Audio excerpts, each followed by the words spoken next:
हाल ही में AIMIM party में शामिल हुए पूर्व विधायक अखिल अख्तर ने शनिवार को श्रीकुंड स्थित पार्टी कार्यालय में प्रेस वार्ता का आयोजन कर विभिन्न मुद्दों पर मीडिया को संबोधित किया। अखिल अख्तर ने साफ कहा, पार्टी कोई धार्मिक चीज नहीं होती जिसमें बदलाव न हो। जनता की मांग, पार्टी की विचारधारा और पार्टी अध्यक्ष असदुद्दीन ओवैसी की कार्यशैली ने उन्हें ये फैसला लेने पर मजबूर किया। उन्होंने कहा, एआईएमआईएम ही वो पार्टी है जो मजलूमों की आवाज सड़क से लेकर सदन तक उठाती है। पाकुड़ विधानसभा का जिक्र करते हुए अखिल अख्तर ने चिंता जताई, कहा, रोजगार और स्वास्थ्य व्यवस्था बदहाल है। 20 साल से ज्यादा शासन के बाद भी आम लोग बुनियादी सुविधाओं को तरस रहे हैं। इलाज और काम के लिए लोगों को दूसरे राज्यों में जाना पड़ रहा है। अंत में उन्होंने भरोसा दिलाया, एआईएमआईएम के मंच से पाकुड़ की हर समस्या को सड़क से लेकर सदन तक पूरी मजबूती से उठाया जाएगा। पहले मेरे सभी मीडिया बंधुओं का तहे दिल से शुक्रिया कि आप लोग आज यहाँ पर उपस्थित हुए हैं।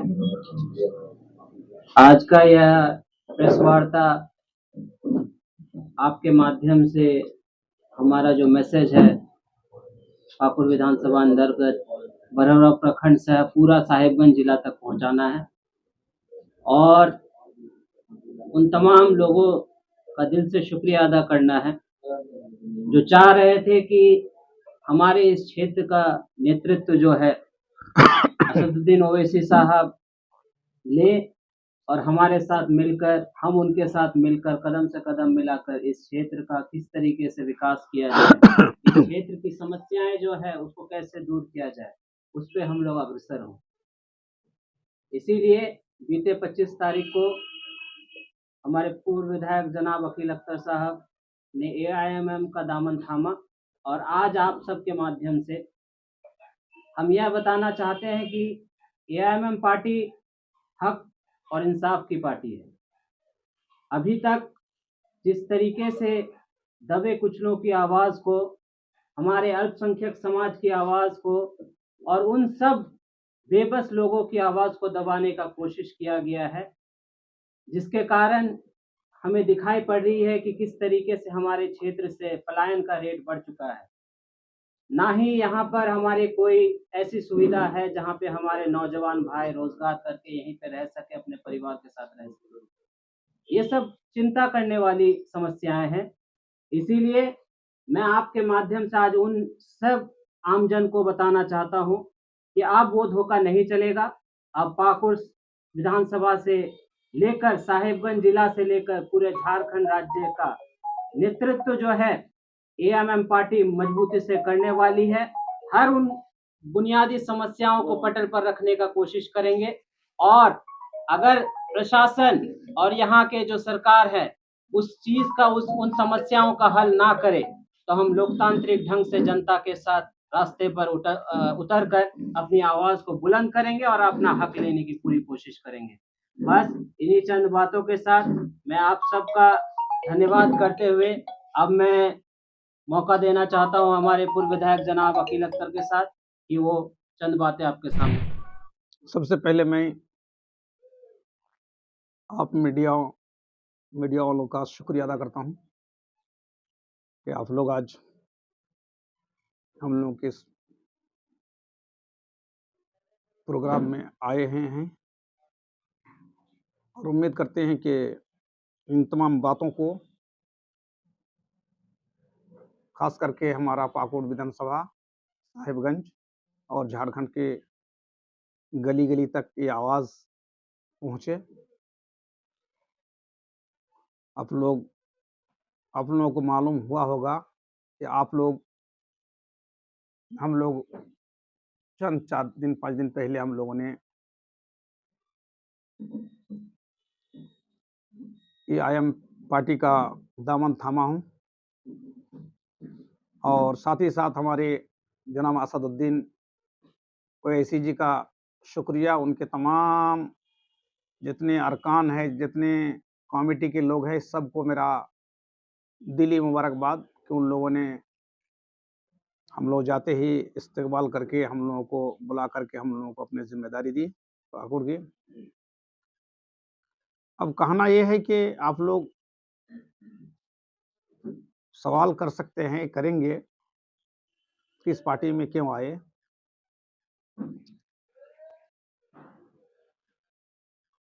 क्यों आए इसका जवाब बहुत है। सबसे पहले आपसे सवाल से पहले मैं बोल दूंगा, ये पार्टी कोई धार्मिक चीज नहीं है कि धर्म चेंज कर लिया तो बहुत बड़ा भूल हो गया। हमेशा याद रखिए, पार्टी कोई गीता का और सीता का कोई पाठ नहीं है, कुरान का कोई आयत नहीं है जो पार्टी में जो उसमें रहना ही पड़ेगा, ये नहीं। पार्टी तो देखा जाता है कि पार्टी किस पार्टी से जनता को फायदा होगा,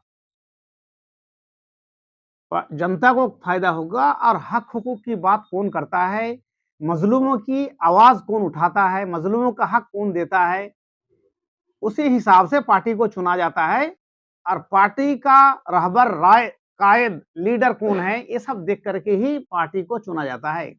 हम लोगों ने देखा, अच्छी बात है, हम लोगों ने जब था हम लोगों ने जितना हुआ दिल लगा करके काम किया। फिर जब जहाँ आया जनता ने पसंद नहीं किया, इसलिए कि पार्टी के जाने का भी सबसे बड़ा मैटर है कि जनता का मैटर है। यहाँ अगर अकील अख्तर अपनी जात के लिए होती तो दूसरी पार्टी में होते, लेकिन अकील अख्तर नहीं चाहता है कि मैं अपने सिक्योरिटी या अपने कुछ के लिए मैं आऊं कहीं। ये तो जनता की मांग के मुताबिक पार्टी होता है। एक तो ये धार्मिक कोई चीज नहीं है, दूसरी कि क्षेत्र के लोगों का ख्याल क्या है, चाहत क्या है, इसको देखा जाता है कि 100 में कम से कम 60% 80% लोग क्या चाहते हैं, ये देखने के बाद ही पार्टी को कबूल किया जाता है या पार्टी की तरफ जाया जाता है। हम लोगों ने अल्लाह का शुक्र है, बहुत दिनों से हमारे यहाँ के लोग, आज नहीं चुनाव से पहले ही हमको लोग कहते थे, आप लोगों को मालूम हुआ होगा, लोग चाहते थे, ज्यादातर 90% लोग चाहते थे कि इसमें जाएंगे, क्या कहते हैं, जो पार्टी में गया वो इसी पार्टी में आने के लिए, लेकिन कोई कारण विशेष इस पार्टी में हम लोग आ नहीं सके। हमने हमेशा देखा कि चलो दूसरी पार्टी में रहकर अगर काम बन जाता है तो ठीक है, लेकिन आखिर तक हमारे वोटर या हमारे कार्यकर्ता लोगों का ये ख्वाहिश थी कि हम लोगों को हर हाल में ओवैसी जी की दामन थामना है, और हम अपने कार्यकर्ता, अपने इलाकावासी, अपने क्षेत्र के लोग को देखते हुए इस पार्टी को हमने कबूल किया और पार्टी को हमने पार्टी की हमने जिम्मेदारी ली। दूसरी बात यह है कि ओवैसी जी ऐसे आदमी हैं कि सिर्फ ये पाकुड़ के आदमी नहीं पसंद करते, इस वक्त जो हाल है उनका, विपक्ष भी उनकी दाद देते हैं। वो देश विदेश में जहां भी इंडिया के हक हकूक की बात करते हैं कि इंडिया हक पथ में है, हक रास्ता में है, इंडिया की तरफ से अपने कितने मुल्क जाकर के उन्होंने अब बाकायदा ग्रुप के साथ जाकर के इंडिया की तरफ से उन्होंने लीडरशिप अदा की। आप लोग सब कोई जानते इस बात को। तो कहने का मतलब यह है कि ओवैसी एक हकीकत में हमारे इंडिया के कानून बाजों में से एक शख्स है। वो शख्स हर वक्त हर बात पे वो कानून को छोड़ के कोई बात नहीं करते। उनका आप शुरू से आखिर तक सुनते जाइए भाषण लोकसभा में, अपने विधानसभा में, अपने क्षेत्र में, कि एक भी बात वो फालतू इधर उधर नहीं करते हैं। करते हैं एक चीज, मजलूमों की आवाज, मजलूमों की बात, जो दबे कुचले आदमी हैं उनको कैसे आगे बढ़ाया जाए उनकी बात, और साथ ही साथ हमारे इंडिया की जो रूल्स है, कानून है, संविधान है, उनको बचाने के लिए वो हर वक्त खड़े रहते हैं कि हमसे कोई ऐसी बात ना हो जाए कि हमारे कानून को हमेशा सर पे रखते हैं। जो हमारा भारत का कानून क्या है, आप लोग सुनते जाइएगा उनका, जो जब वो डिफेंस करते हैं, जब वो बोलते हैं, तो आप देखते रहिए कि कितने सा कानून की बात करते हैं, वो कैसे बात करते हैं। यार मैं भी बहुत दिन सोचने साझने के बाद जो देखा कि हमारे यहाँ के लोग तो चाहते हैं इसको, तो हम अब क्या अलग, अगर मेरी जात के लिए होते तो मैं दूसरी पार्टी में रहता, लेकिन ये तो पब्लिक की बात करनी है, हक हुकूक की बात करें, ताकि हमारे पाकुड़ विधानसभा दिल्ली तक मिल जाए, ताकि मेरे पाकुड़ विधानसभा से आवाज, पाकुड़ विधानसभा की आवाज जो दबी हुई है वो बात लोकसभा में जाए। लोकसभा की बात कर रहा हूं मैं, विधानसभा की बात नहीं, विधानसभा तो होगी ही, लोकसभा में भी ये बात पहुंचाने के काम हमारे पार्टी करेंगी।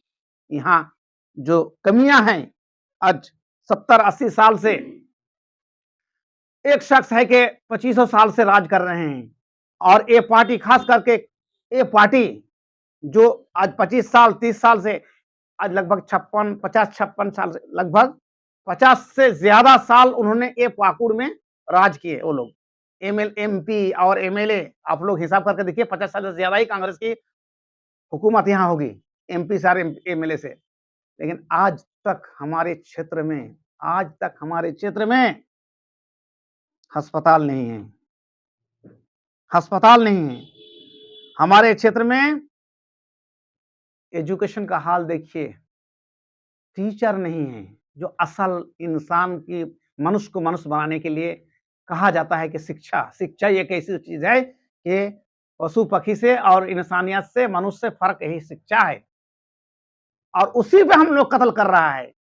आज तक हमारे क्षेत्र में कोई रोजगार का व्यवस्था नहीं हुआ। हाँ, एक ही चीज इन लोगों ने किया कि जाहिल बना के रखो। अस्पताल में, अस्पताल की जरूरत पड़े तो बंगाल जाओ, बंगाल में इलाज करके आओ, और रोजी रोटी की जरूरत पड़े तो केरला और कर्नाटक और हैदराबाद जाकर के लेबारी करो, और रांची में जाकर बच्चों को रांची भेज दो काम करने के लिए, वर्कर बना करके। इसके अलावा कुछ किया नहीं इन लोगों ने, क्या नहीं, कुछ बोल ही नहीं सकता है कि मैं 25 साल से हमने एक काम किया कि रोजगार का व्यवस्था खोला, रोजगार रास्ता हमने दिया, सिवाय लेबर बनाने के लिए। लेबर बनाने का सबसे बड़ी नियत इसकी यही है, जब तक लेबर रहेगा तब तक मेरी सरकार रहेगी, मेरी हुकूमत रहेगी, मैं जीत सकूंगा। जिस दिन लेबर से उठ के पढ़ा लिखा बन जाएगा, उस दिन पूछेगा नहीं इसको, इसलिए किसी ने किया नहीं कुछ। तो इसलिए ये तमाम को देखते हुए हम लोग चाहते हैं कि हमारे पब्लिक की बात को हम यहाँ से दिल्ली तक उठा सकें। इन तमाम चीज़ों को सोचते हुए हम आज ओआईसीजी की पार्टी का दामन पकड़े थामे हुए हैं।